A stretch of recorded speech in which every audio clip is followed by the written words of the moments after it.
بسم اللہ الرحمن الرحیم۔ معزز ناظرین، ویڈیو کا ٹائٹل دیکھ کر آپ سوچ رہے ہوں گے کہ کوئی شخص اتنا بدتمیز، بے ادب، جاہل، اجڈ، گنوار اور نالائق ہو سکتا ہے کہ وہ اپنے ہی والدین کو گالی دیتا پھرے۔ جی ہاں جناب، جب ہم کسی کے والدین کو گالیاں دیتے ہیں، کسی کے والدین کو برا کہتے ہیں، جواباً وہ ہمارے والدین کو گالی دیتا ہے، سب و شتم کرتا ہے، تو اس طرح انڈائریکٹ بالواسطہ ہم اپنے والدین کو گالیاں دیتے ہیں، اپنے والدین کو سب و شتم کرتے ہیں۔ اس بات سے اللہ کے نبی صلی اللہ علیہ وآلہ وسلم نے منع فرمایا، اس کو کبیرہ گناہ قرار دیا ہے۔ فرمایا بڑے گناہوں میں سے ایک گناہ یہ ہے کہ انسان اپنے والدین کو برا کہے، اپنے والدین کو گالیاں دے۔ صحابہ کرام رضوان اللہ تعالی علیہ مجمعین عرض کرتے ہیں، یا رسول اللہ صلی اللہ علیہ وسلم، کیا کوئی شخص اپنے والدین کو بھی گالی دیتا ہے؟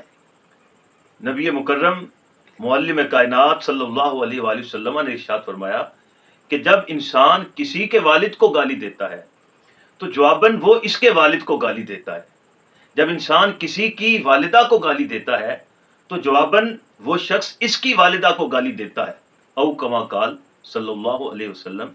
پتہ چلا کہ انسان کا یہ عمل کہ کسی کے والدین کو سب و شتم کرنا، کسی کے والدین کو گالی دینا، یہ گویا اپنے ہی والدین کو گالی دینا ہے۔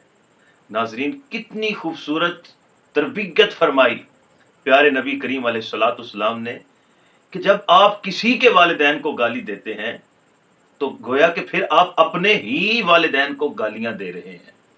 اس حدیث مبارکہ سے ہمیں یہ بات سمجھ آتی ہے کہ اگر ہم چاہتے ہیں کہ ہمارے والدین کا احترام ہو، لوگ ان کا اچھا تذکرہ کریں، تو ہم پر لازم ہے کہ ہم دوسروں کے والدین کی بھی عزت کا خیال کریں۔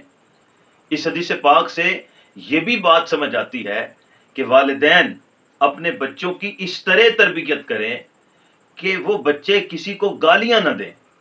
کیوں؟